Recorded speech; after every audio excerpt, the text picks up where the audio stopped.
Good evening to you. I'm Mark Mullins. Tonight, RTV6's Cameron Riddle is working to figure out who is responsible for illuminating a Northside complex and why calls for help are being ignored. Residents along this stretch of Township Line Road say it is a mystery trying to figure out who owns these street lights. They say they haven't worked for quite a while, and they've called IPL. They've called the apartment complex, but night after night, the lights still don't come on. So they called RTV6 to get to the bottom of it. Well, the lights are totally out. We have a total of 20 to 22 lights, and there's only approximately 2 to 3 working on this street.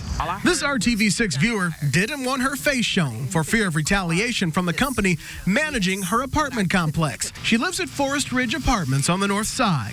She says she's asked apartment managers to fix the broken lights that leave the area she lives in what feels like total darkness. If you got all these lights, what's the purpose?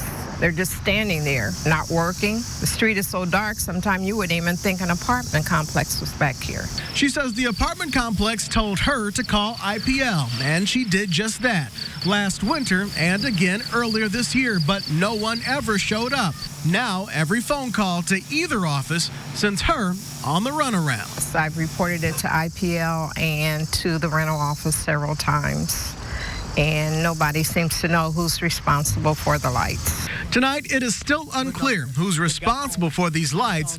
The leasing manager directed me to a number for their corporate office, which no one answered and didn't have a voicemail set up. We also reached out to IPL, asking the same questions, but so far we haven't heard back. Now, with the days getting shorter and darkness arriving earlier, this resident says it's time to get the lights fixed so the people who live here can have a sense of security. For the simple fact, there's a lot of single women that live out here on this particular street and maybe all through the complex.